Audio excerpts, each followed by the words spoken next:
Hi guys, welcome to Pragati 247। I am Rajni. Good evening सभी बच्चों को। सभी बच्चे लाइव आ जाइए, आप लोग का टेस्ट कुछ ही देर में स्टार्ट होने वाला है। सभी बच्चे लाइव आ जाइए, आप लोग का टेस्ट कुछ ही देर में स्टार्ट होने वाला है। और वीडियो को लाइक करके अपना अपना अटेंडेंस बना लीजिए। सभी बच्चे वीडियो को लाइक कर लेंगे और चैनल को सब्सक्राइब कर लेंगे। सभी बच्चे प्रगति 247 चैनल को सब्सक्राइब कर लेंगे और वीडियो को शेयर करना बहुत जरूरी है। वीडियो को शेयर कीजिए अपने फ्रेंड सर्किल के पास, व्हाट्सएप ग्रुप से सभी बच्चे वीडियो को शेयर करेंगे। आज का जो टेस्ट है वो टेस्ट नंबर 49 है।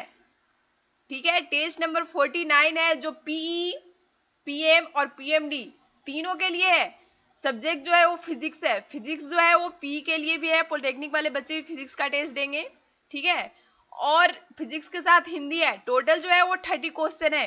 20 क्वेश्चन फिजिक्स के और 10 क्वेश्चन जो हैं वो हिंदी के हैं। ओके, तो पी वाले बच्चे फिजिक्स का टेस्ट देंगे, बहुत इंपॉर्टेंट है, देना जरूरी है।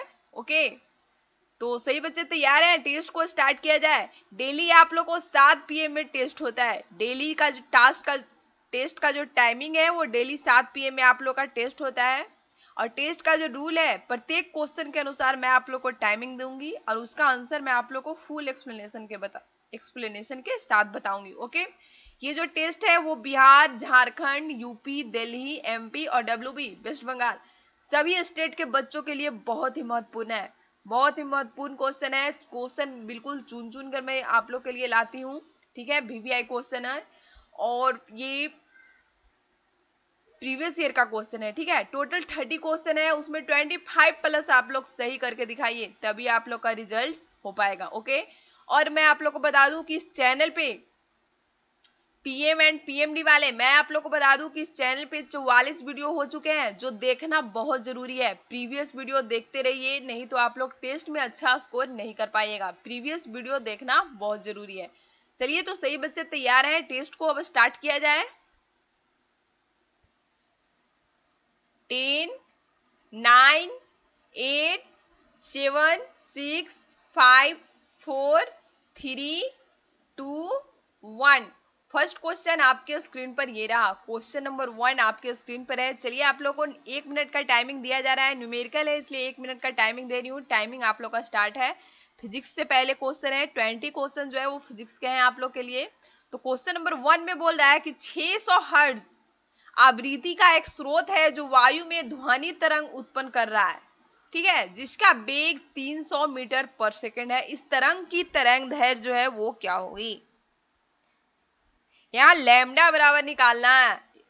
लैम्डा बराबर निकालना है। यहाँ पे भी बराबर दिया हुआ है और एन बराबर दिया हुआ है। लैम्डा बराबर निकाल देना है।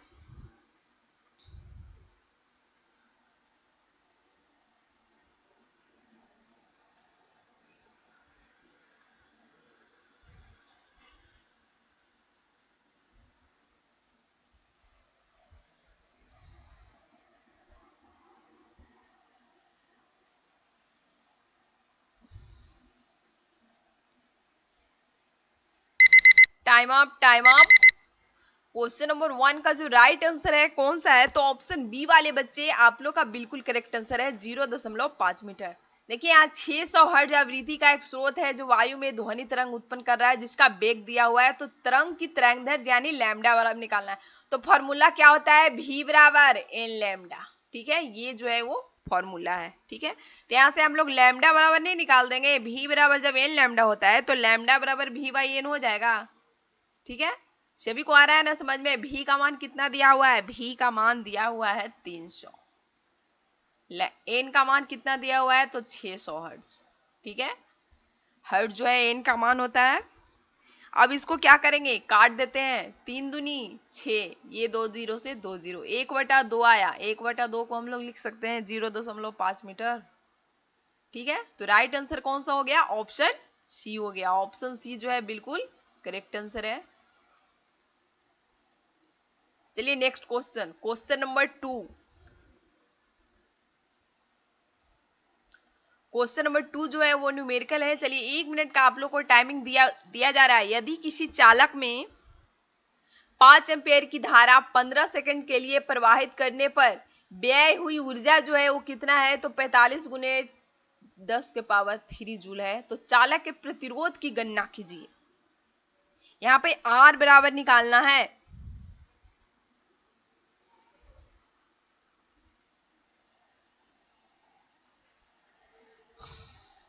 यदि किसी चालक में 5 एम्पियर की धारा है तो यहाँ पे I का मान जो है वो दिया हुआ है, T बराबर 15 सेकेंड भी दिया हुआ है, व्यय हुई ऊर्जा जो है वो W बराबर दिया हुआ है। तो R बराबर निकाल देना है।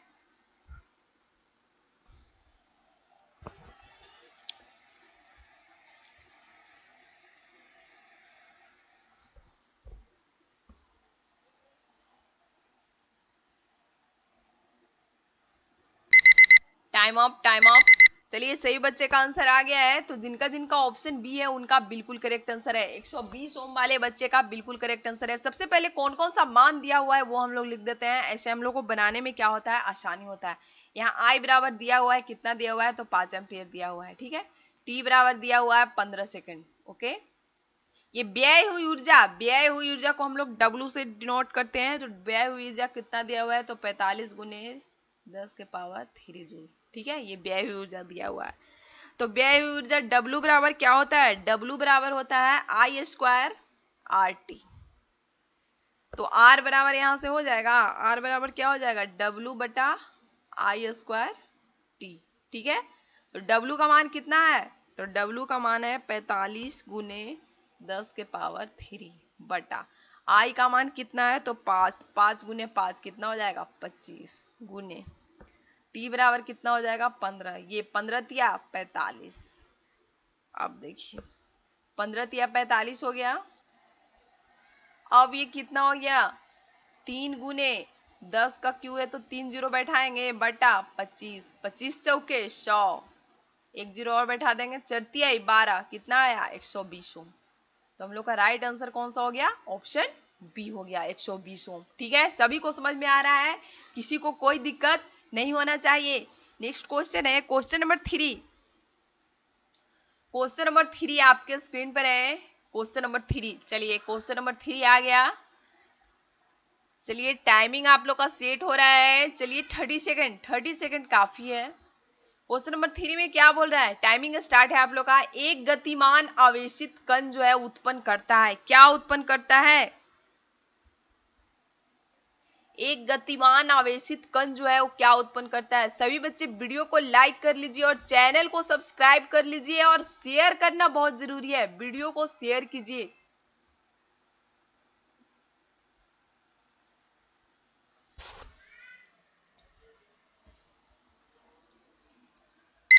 Time up, time up. एक गतिमान आवेशित कण जो है उत्पन्न करता है, क्या उत्पन्न करता है, तो ऑप्शन सी बिल्कुल करेक्ट आंसर है। एक गतिमान आवेशित कण चुंबकीय क्षेत्र तथा विद्युत क्षेत्र दोनों उत्पन्न करता है। ओके, चलिए next question, question number 4। Question number 4 आपके स्क्रीन पर है। चलिए टाइमिंग, क्वेश्चन नंबर 4 क्या बोल रहा है, किसी धारावाही चालक को चालक में बहने वाली, चलिए 30 सेकंड टाइमिंग आप लोग का स्टार्ट है। किसी धारावाही चालक को चालक में बहने वाली धारा I और लंबाई L के लंबवत B तीव्रता वाले चुंबकीय क्षेत्र में रखा गया है, तो उस पर लगने वाला बल क्या होगा।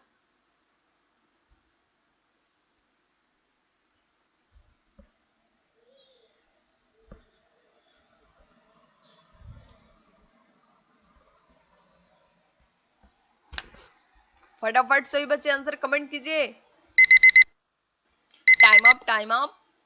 चलिए सभी का आंसर आ गया है। इसका राइट आंसर जो है वो ऑप्शन सी है, IBL। देखिए किसी धारावाही चालक में बहने वाली धारा I, ओके, लंबाई L और लंबवत B तीव्रता वाले चुंबकीय क्षेत्र B में रखा गया है। ठीक है, तो उस पे लगने वाला बल फोर्स F बराबर क्या होगा, IBL।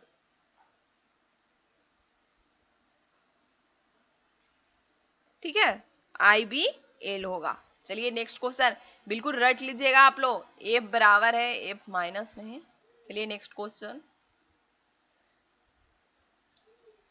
क्वेश्चन नंबर 5 है विद्युत मोटर में स्थानांतरण होता है। क्वेश्चन नंबर 5 आपके स्क्रीन पर है। चलिए टाइमिंग आप लोग का स्टार्ट होता है। विद्युत मोटर में, क्वेश्चन नंबर 5, विद्युत मोटर में स्थानांतरण होता है। कोई भी एक दूसरे पर कमेंट नहीं करेंगे, सबका पूरा ध्यान बिल्कुल टेस्ट में होना चाहिए।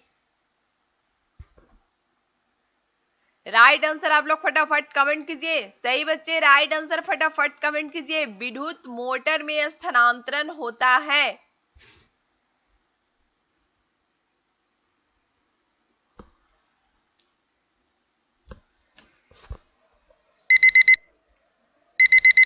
Time up, time up. Question number 5 का राइट आंसर कौन सा है? तो ऑप्शन बी है। विद्युत मोटर जो है विद्युत ऊर्जा को यांत्रिक ऊर्जा में क्या करता है? रूपांतरित करता है। ठीक है, चलिए next question, question number 6।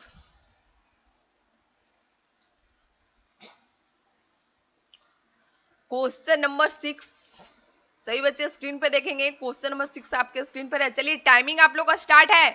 Question number 6 के लिए टाइमिंग स्टार्ट है। क्या बोल रहा है? चुंबकीय क्षेत्र में गतिमान आवेश पर लगने वाले बल की दिशा ज्ञात कीजिए।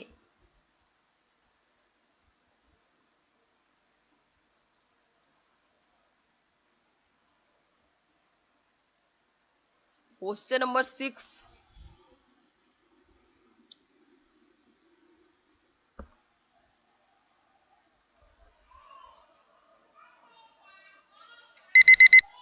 Time up, time up. इसका राइट आंसर कौन सा है? तो ऑप्शन सी है। फ्लेमिंग के बाएं हाथ के नियम से चुंबकीय क्षेत्र में गतिमान आवेश पर लगने वाली बल की दिशा फ्लेमिंग के बाएं हाथ के नियम से ज्ञात की जाती है। ओके, चलिए नेक्स्ट क्वेश्चन। नेक्स्ट क्वेश्चन आपके स्क्रीन पर है। क्वेश्चन नंबर 7 आपके स्क्रीन पर है। सही बच्चे स्क्रीन पे देखेंगे। चलिए टाइमिंग आप लोग को सेट हो रहा है। चलिए 30 सेकंड का आप लोग को टाइमिंग दिया जा रहा है।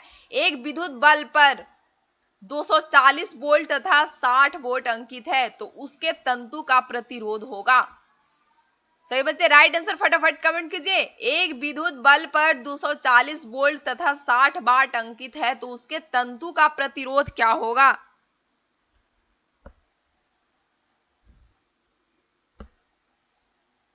न्यूमेरिकल है,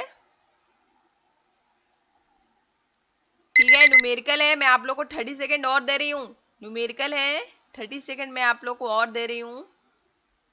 चलिए टाइमिंग आप लोग का स्टार्ट है।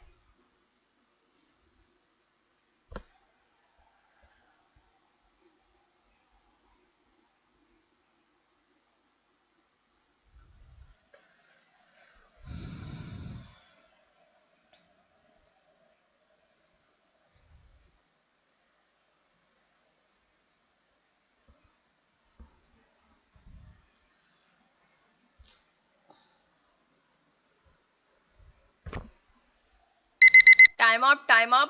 क्वेश्चन नंबर 7, क्वेश्चन नंबर 7 का जो राइट आंसर है वो कौन सा होगा? तो ऑप्शन सी, ऑप्शन सी वाले बच्चे का बिल्कुल करेक्ट आंसर है 960 ओम।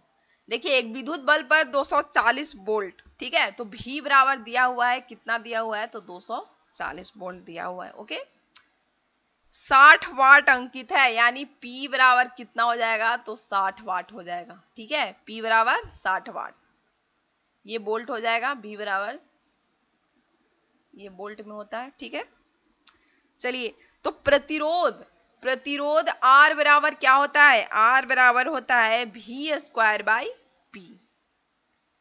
R बराबर क्या होता है? V square by P। चूंकि P बराबर क्या होता है? P बराबर होता है V स्क्वायर बाई R, तो R बराबर क्या हो जाएगा? V स्क्वायर बाई P हो जाएगा। ठीक है ना, तो इसी पे हम लोग मान को क्या कर देंगे? पुट कर देंगे। भी का मान कितना दिया हुआ है? 240 गुने 240। पी का मान कितना है? तो 60। ये जीरो से ये जीरो कैंसिल, 6 के 24। अब इसको गुना करेंगे तो कितना हो जाएगा? 960 ओम हो जाएगा। ठीक है, तो राइट आंसर कौन सा हो जाएगा? ऑप्शन सी हो जाएगा। सभी बच्चे को समझ में आ रहा है ना? किसी को कोई दिक्कत नहीं होना चाहिए। चलिए क्वेश्चन नंबर 8, क्वेश्चन नंबर 8 आपकी स्क्रीन पर है। चलिए 1 मिनट का आप लोगों को टाइमिंग दिया जा रहा है। यदि पृथ्वी की सतह पर जी का मान, ध्यान से देखिए, पृथ्वी की सतह पर बोल रहा है कि जी का मान जो है कितना है, तो इतना है। तो बृहस्पति ग्रह पर जी का मान कितना होगा?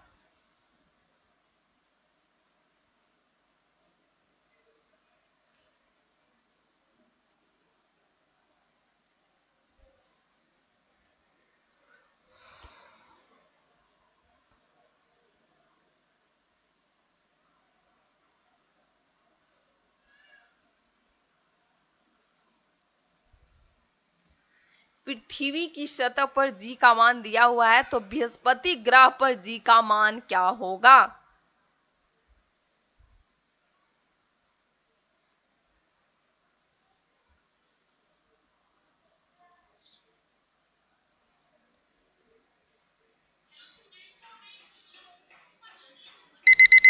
Time up, time up. Right answer कौन सा है? तो ऑप्शन सी वाले बच्चे का बिल्कुल करेक्ट आंसर है। देखिए क्वेश्चन कुछ नहीं है, सिर्फ घुमा दिया है। क्या बोल रहा है कि पृथ्वी की सतह पर जी का मान इतना है, तो बृहस्पति ग्रह पर जी का मान कितना होगा? तो आप लोग याद रखिएगा कि कैपिटल जी का जो मान है वो सार्वत्रिक नियतांक है। ठीक है, सार्वत्रिक नियतांक होता है। ये जो जी का मान है पृथ्वी पर है या बृहस्पति ग्रह पर है या कहीं भी रहे, ये फिक्स होता है। कितना? तो 6.67 इंटू 10⁻⁻11 न्यूटन पर मीटर स्क्वायर पर किलोग्राम स्क्वायर। ठीक है, ये जो है वो फिक्स है। चलिए next question, question number 9।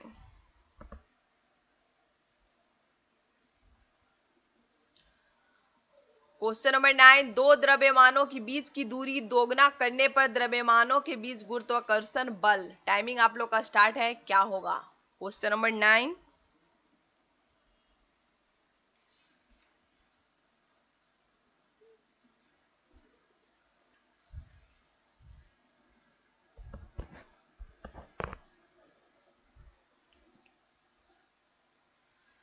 Question number 9 बोल रहा है कि दो द्रव्यमानों के बीच की दूरी दोगुनी करने पर द्रव्यमानों के बीच गुरुत्वाकर्षण बल जो होगा वो क्या हो जाएगा? Time up, time up. इसका जो राइट आंसर है वो ऑप्शन बी है, चौथाई हो जाएगा। याद रखिएगा आप लोग, दो द्रव्यमानों के बीच की दूरी दोगुना करने पर द्रव्यमानों के बीच जो गुरुत्वाकर्षण बल होता है वो क्या हो जाता है? तो वो चौथाई हो जाएगा। ठीक है, चलिए नेक्स्ट क्वेश्चन।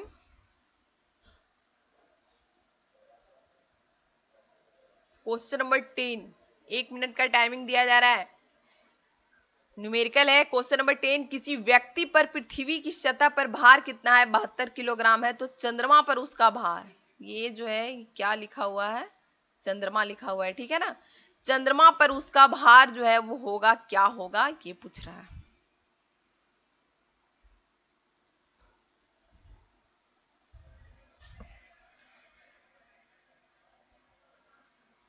सही बच्चे, वीडियो को लाइक कर लीजिए और चैनल को सब्सक्राइब कर लीजिए और वीडियो को शेयर करना बहुत इंपॉर्टेंट है। वीडियो को आप लोग शेयर जरूर कीजिए।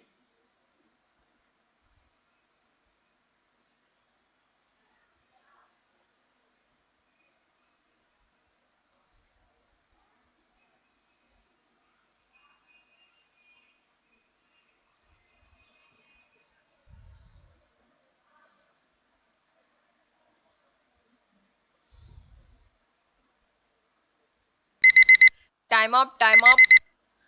इसका जो राइट आंसर है क्वेश्चन नंबर 10 का वो कौन सा होगा? तो ऑप्शन ए होगा। ऑप्शन ए वाले बच्चे का बिल्कुल करेक्ट आंसर है, 12 किलोग्राम। 12 किलोग्राम जो है इसका बिल्कुल राइट आंसर है। ठीक है, राइट आंसर कौन सा है? तो 12 किलोग्राम। ऑप्शन ए वाले बच्चे का बिल्कुल करेक्ट आंसर है। देखिए, किसी व्यक्ति का पृथ्वी की सतह पर भार कितना है? तो 72 किलोग्राम है। तो आप लोग याद रखिएगा कि चंद्रमा की सतह पर जी का जो मान होता है पृथ्वी की सतह के जी का मान का 1/6 होता है। तो चंद्रमा की सतह पर भार, तो W बराबर, चंद्रमा की सतह पर भार W बराबर क्या हो जाएगा? m गुने 1/6 होता है, तो G बटा हम लोग कितना कर देंगे? 6 कर देंगे। अब क्या कर देना है? मान को पुट कर देना है, तो कितना हो जाएगा? m का मान दिया हुआ है 72, ठीक है, गुने 1/6, 12 छक 72। तो राइट आंसर कौन सा हो जाएगा? 12 किलोग्राम। मतलब ऑप्शन ए जो है बिल्कुल करेक्ट आंसर है। चलिए next question.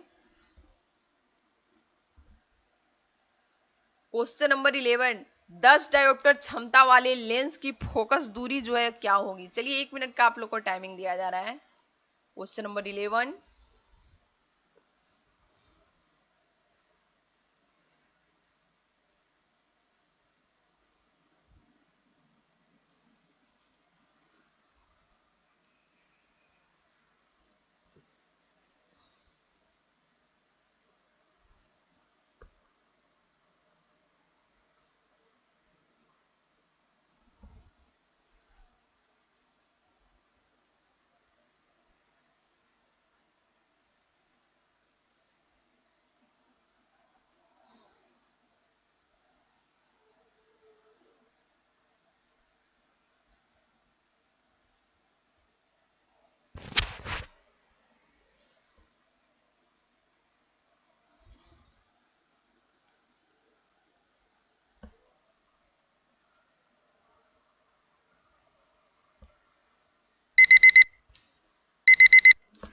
Time up, time up.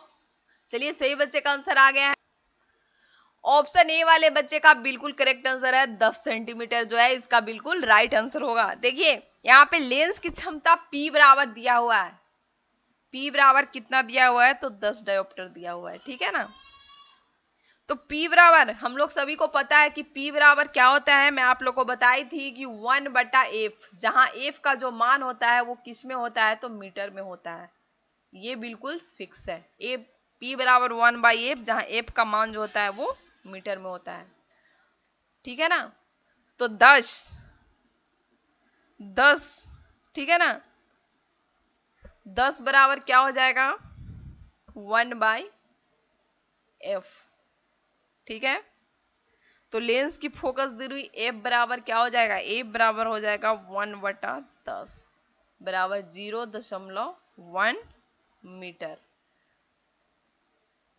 लेकिन यहाँ पे जो आंसर है वो 0.1 मीटर नहीं, यहाँ सेंटीमीटर में होगा। तो क्या करेंगे, 0.1 गुने 100 कर देंगे, तो कितना हो जाएगा, 10 सेंटीमीटर। ये जो है हम लोग का बिल्कुल राइट आंसर होगा, ठीक है। आंसर मिलाने के लिए, क्योंकि यहाँ 0.1 तो ऑप्शन में दिया नहीं है, ठीक है, सेंटीमीटर में दिया है, ठीक है। चलिए नेक्स्ट क्वेश्चन, क्वेश्चन नंबर 12 आपके स्क्रीन पर है। चलिए timing,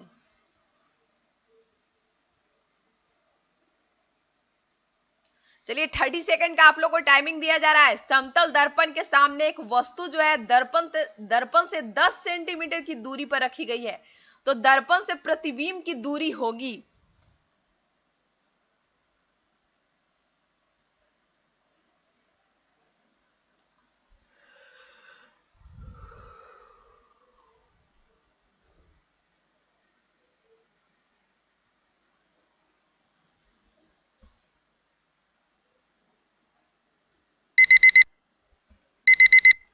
time up, time up.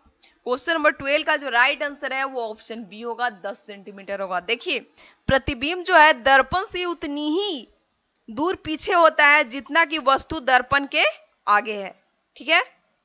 अतः दर्पण से प्रतिबिंब जो है 10 सेंटीमीटर की दूरी पर होगा, ठीक है। क्वेश्चन को समझिए। चलिए next question, question number 13, question number 13 आपके स्क्रीन पर है। चलिए 1 मिनट का आप लोग को टाइमिंग दिया जा रहा है। क्वेश्चन नंबर 13, क्वेश्चन नंबर 13 क्या बोल रहा है, एक इलेक्ट्रॉन भी वेग से एक समान क्षेत्र के लंबवत गति कर रहा है, तो इलेक्ट्रॉन पर लगने वाला बल जो है क्या होगा।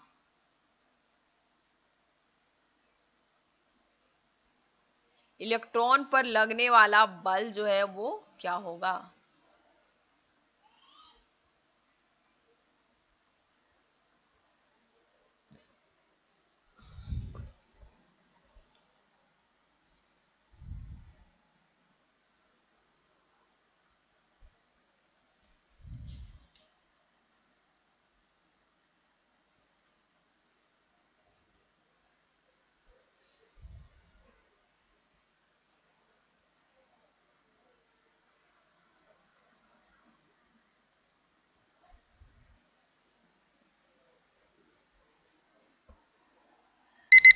Time of. इसका राइट आंसर कौन सा है? तो ऑप्शन बी है, ई भी बी इसका बिल्कुल करेक्ट आंसर है। देखिए, एक इलेक्ट्रॉन जो है भी वेग से एक समान चुंबकीय क्षेत्र में गति करता है, ठीक है ना।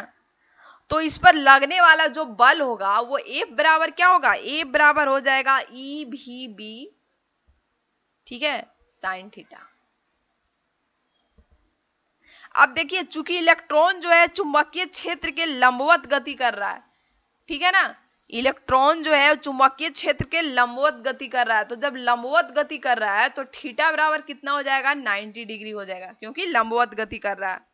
तो इसलिए एफ बराबर क्या हो जाएगा? एफ बराबर हो जाएगा, क्या हो जाएगा? ई भी बी गुने साइन थीटा, थीटा बराबर 90 डिग्री, साइन 90 डिग्री का मान कितना हो जाएगा? 1 होता है। साइन 90 डिग्री का मान कितना होता है? 1 बराबर कितना हो जाएगा? ई भी बी। जब ई भी बी को हम लोग 1 से गुना करेंगे तो ई भी बी आएगा। तो राइट आंसर कौन सा हो जाएगा? ऑप्शन बी होगा। चलिए next question, question number 14। Question number 14 आपके स्क्रीन पर है।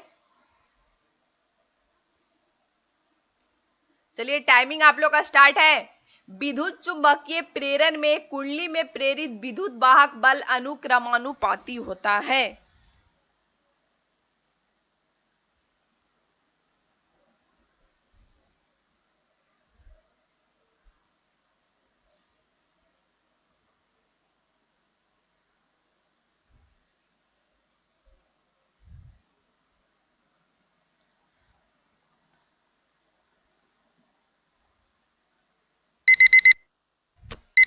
Time of. इसका राइट आंसर कौन सा होगा? तो ऑप्शन डी होगा, ठीक है, चुंबकीय फ्लक्स में परिवर्तन की ऋणात्मक दर के। देखिए, जब किसी कुंडली में चुंबकीय फ्लक्स में परिवर्तन होता है तो कुंडली में एक प्रेरित विद्युत वाहक उत्पन्न होता है, विद्युत वाहक बल उत्पन्न हो जाता है। जो प्रेरित विद्युत वाहक बल का परिमाण जो है चुंबकीय फ्लक्स में परिवर्तन की ऋणात्मक दर के बराबर होती है, ठीक है। तो ऑप्शन डी वाले का बिल्कुल करेक्ट आंसर है। चलिए नेक्स्ट क्वेश्चन, नेक्स्ट क्वेश्चन की ओर मूव किया जाए। क्वेश्चन नंबर 15 आपके स्क्रीन पर है। जल का छिड़काव करने पर किसी बंद कमरे का ताप गिर जाता है, क्योंकि? चलिए, टाइमिंग स्टार्ट है आप लोग का। जल का छिड़काव करने पर किसी बंद कमरे का ताप गिर जाता है, क्योंकि?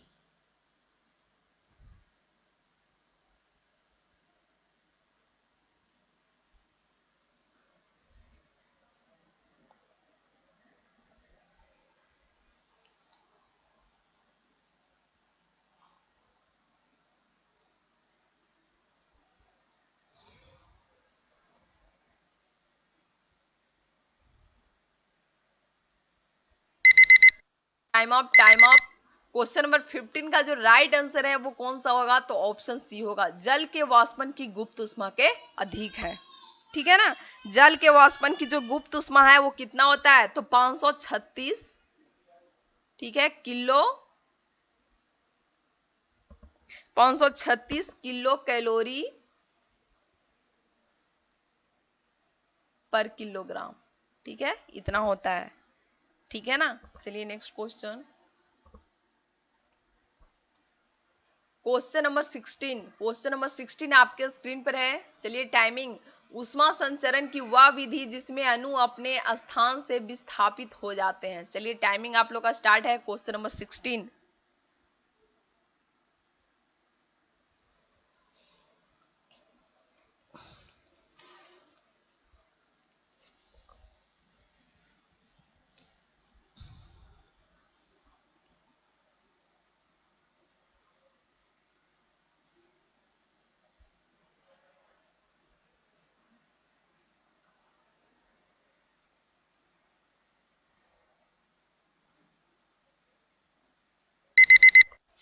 Time up, time up. Question number 16 का राइट आंसर कौन सा है? तो ऑप्शन बी होगा, संवहन में, ठीक है। द्रवों में अनुसंवहन विधि से ऊष्मा ग्रहण करके अपने स्थान से विस्थापित हो जाते हैं।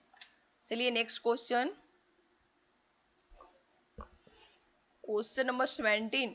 विद्युत मोटर की संरचना का भाग नहीं है। क्वेश्चन में बोल रहा है कि विद्युत मोटर की संरचना का भाग नहीं है। चलिए 25 सेकेंड, भाग नहीं है बोल रहा है।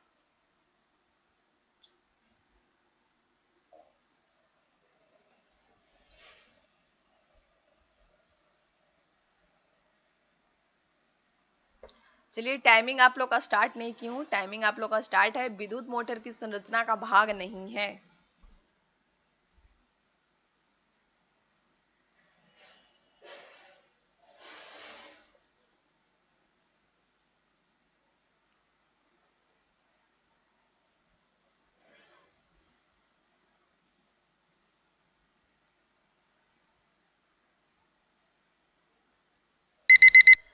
Time up, time up. Question number 17 का राइट आंसर कौन सा है? तो ऑप्शन सी है चोक कुंडली। चोक कुंडली इसका करेक्ट आंसर है। चोक कुंडली जो है विद्युत मोटर की संरचना का भाग नहीं होता है। चलिए next question.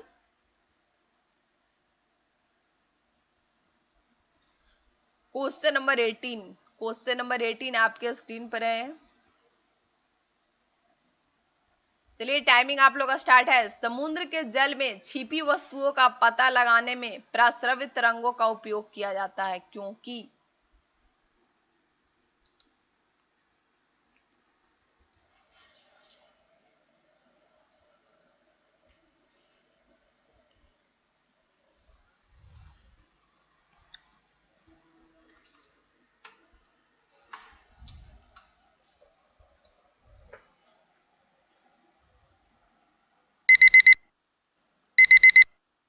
Time up, time up.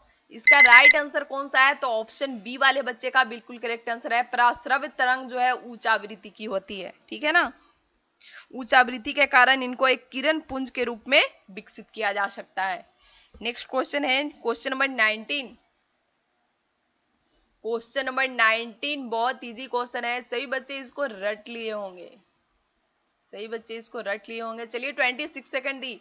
स्पष्ट प्रतिध्वनि सुनने के लिए मूल ध्वनि तथा परिवर्तित ध्वनि के बीच का समय अंतराल कम से कम होना चाहिए। कितना होना चाहिए?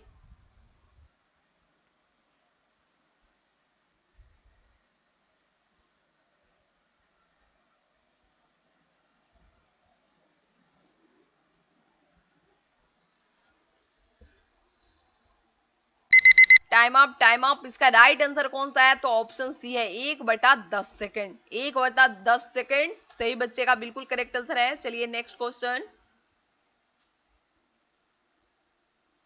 क्वेश्चन नंबर 20 फिजिक्स का ये लास्ट क्वेश्चन है। क्या बोल रहा है? एक स्टेथोस्कोप में, चलिए टाइमिंग आप लोग का स्टार्ट है। हृदय की धड़कन की ध्वनि स्टेथोस्कोप नली में गमन करती है।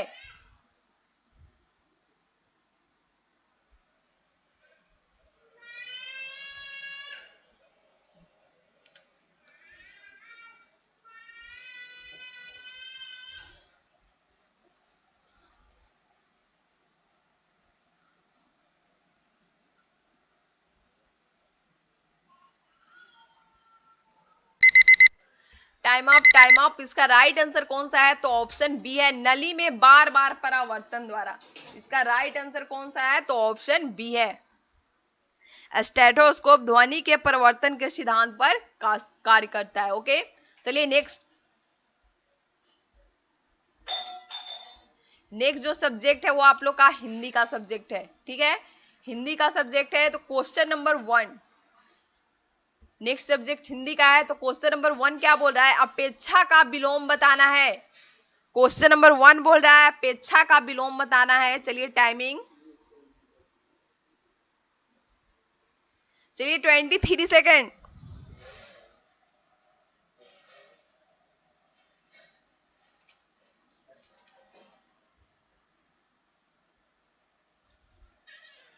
विपरीतार्थक है, उल्टा शब्द है। अपेक्षा का विलोम क्या होगा?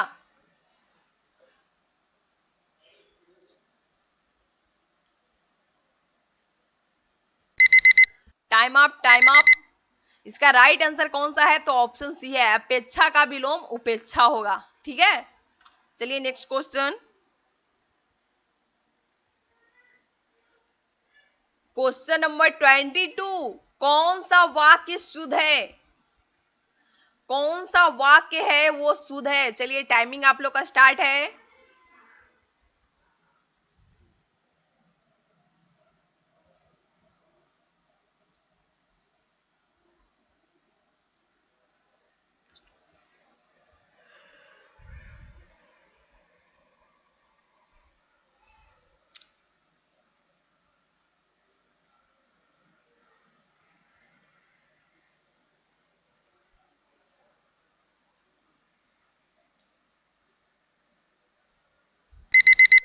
Time up, time up.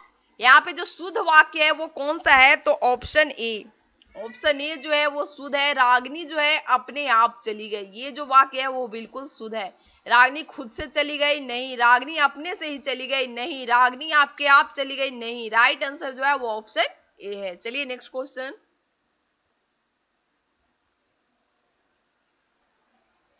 Question number 23, जिसका अनुभव किया गया हो उसे हम लोग क्या बोलते हैं? अनेक शब्दों के लिए एक शब्द। जिसका अनुभव किया गया हो, टाइमिंग स्टार्ट है। जिसका अनुभव किया गया हो।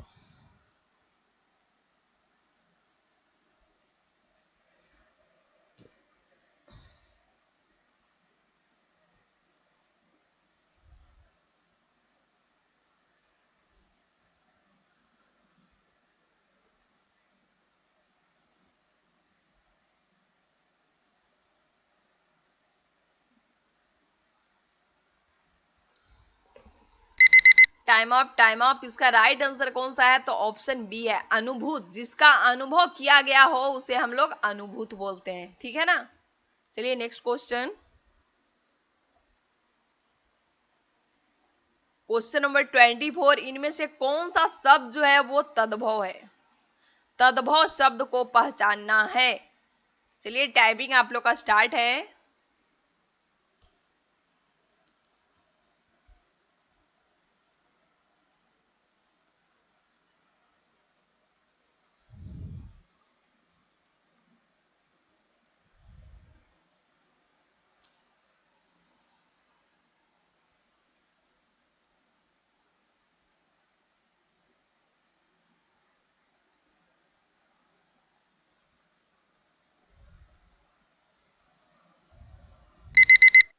Time up, time up.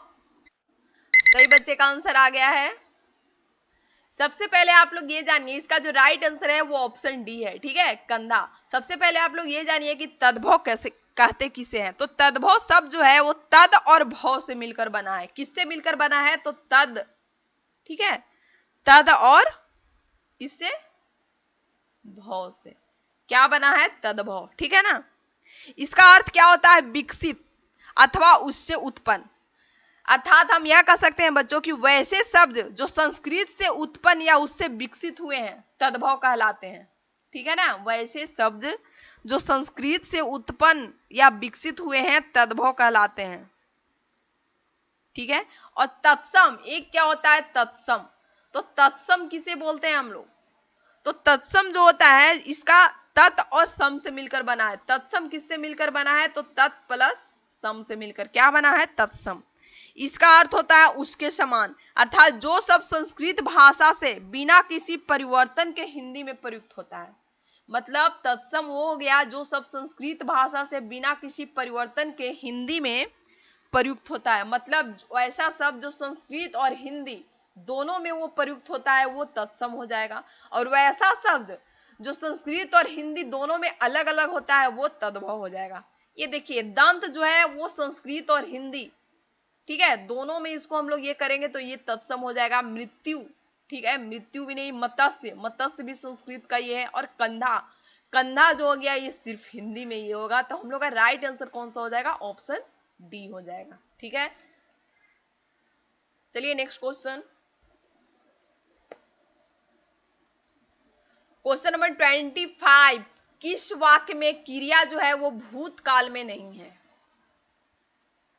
चलिए टाइमिंग आप लोग का स्टार्ट है। किस वाक्य में क्रिया भूतकाल में नहीं है?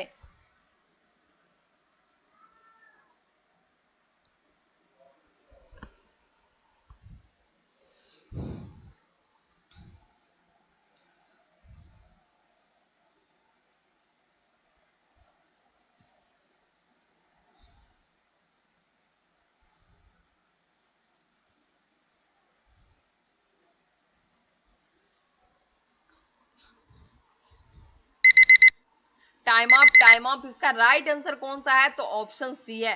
क्या बोल रहा है? किस काल में, किस वाक्य में क्रिया जो है वो भूतकाल में नहीं है, मतलब वो पढ़ने वाला है। इस वाक्य में क्रिया जो है वो भूतकाल में नहीं है। भूतकाल का मतलब क्या होता है? पास्ट टेंस, यानी जो बीत गया। जैसे वह पढ़ रहा था, वह पढ़ रहा था, था लग गया, पास्ट का हो गया, भूतकाल का हो गया। उसने पढ़ाई की थी, ठीक है ना, ये भूतकाल है। उसने पढ़ाई कर ली थी, ये भी भूतकाल का है। लेकिन वह पढ़ने वाला है, मतलब अब वह पढ़ेगा, पढ़ नहीं रहा था, ठीक है ना, पढ़ने वाला है। चलिए next question.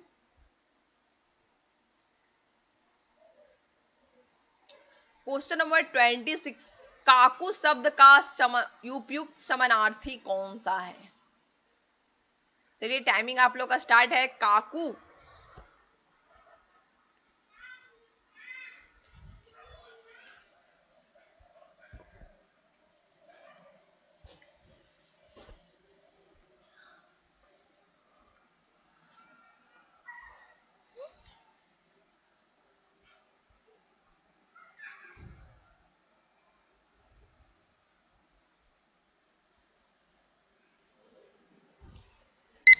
Time up, time up. इसका राइट आंसर कौन सा है? तो ऑप्शन डी है, व्यंग। काकू शब्द का सर्वाधिक उपयुक्त समानार्थी कौन सा है? तो व्यंग है, ठीक है, समानार्थी शब्द है। नेक्स्ट क्वेश्चन है, नेक्स्ट क्वेश्चन जो है वो मुहावरा है। दिए गए मुहावरा का अर्थ बताना है। मैं आप लोग को क्लासेस में भी मुहावरा करवाई हूं, पीएम एंड पीएमडी वाले। क्या है? आंखों पर चर्बी छाना। मुहावरा का अर्थ बताइए। चलिए टाइमिंग स्टार्ट है आप लोग का। आंखों पर चर्बी छाना।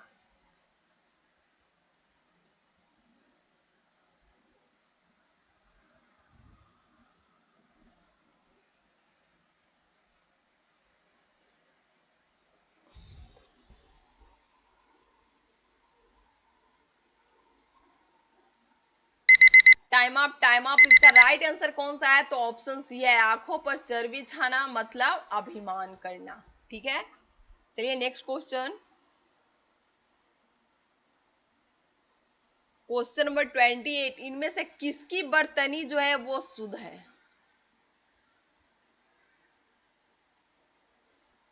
चलिए टाइमिंग आप लोग का स्टार्ट है। इसमें कौन सा शब्द जो है वो शुद्ध लिखा हुआ है?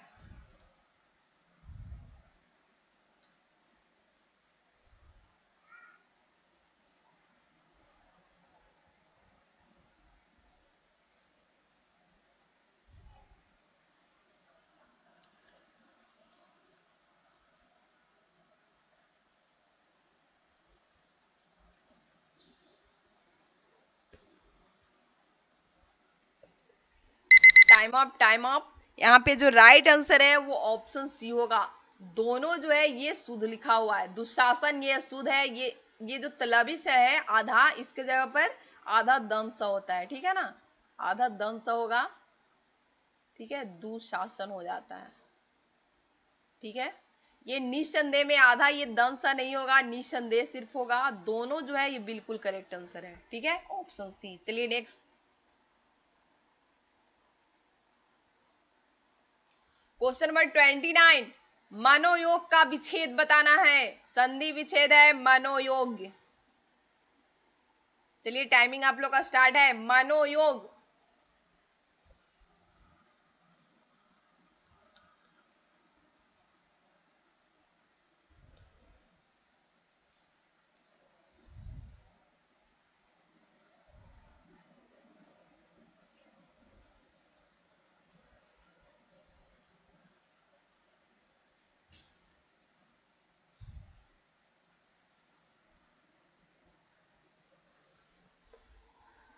Time up, time up. इसका राइट आंसर है ऑप्शन बी, मनोयोग का संधि विच्छेद क्या होता है? मन प्लस योग, मनोयोग। चलिए next question. Question number 30। Question number 30 जो नेक्स्ट एंड लास्ट क्वेश्चन है, स्वयंवर शब्द में कौन सा उपसर्ग है?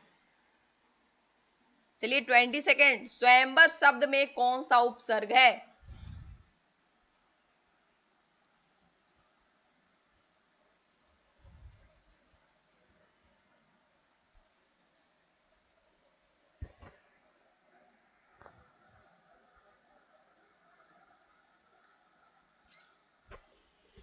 Time up, time up. इसका राइट आंसर कौन सा है? तो ऑप्शन सी है, स्वयं। मैं आप लोग को प्रीवियस टेस्ट में भी बताई थी कि उपसर्ग जो होता है वो क्या होता है, पहले होता है और प्रत्यय बाद में आता है, ठीक है ना। उपसर्ग जो है शब्द के पहले, प्रत्यय बाद में। तो उपसर्ग जो है ये पहले आएगा तो स्वयं होगा। अगर प्रत्यय पूछता तो क्या हो जाता, बर हो जाता, ठीक है। बर बाद वाला होगा, उपसर्ग पहले वाला होगा। तो राइट आंसर कौन सा हो जाएगा, ऑप्शन सी। चलिए, सही बच्चों को आ रहा है समझ में। टेस्ट जो है आप लोग का फिनिश हो गया। आप लोग 30 में कितना स्कोर आया, पूरी ईमानदारी से अपना अपना स्कोर सही बच्चे वीडियो के कमेंट सेक्शन में कमेंट करेंगे। प्रीवियस टेस्ट का जिन जिन बच्चों ने अपना स्कोर कमेंट किया था उनका नाम है प्रिया रानी, सौरभ कुमार, राजमनु, क्यूट बॉय, मंजीत कुमार, स्वाति मिश्रा, राम निरंजन पांडे, भगवान जी,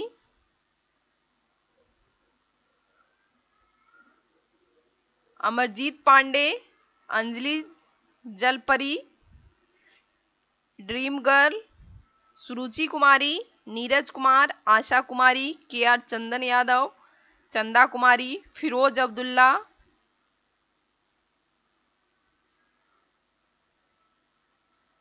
सलेहा परवीन, मयंक यादव, रवि रंजन कुमार, रजनीश कुमार, सुमित कुमार, प्रेमलता कुमारी, रितेश सिंघानिया, राहुल जयकर, बिक्की बाबू।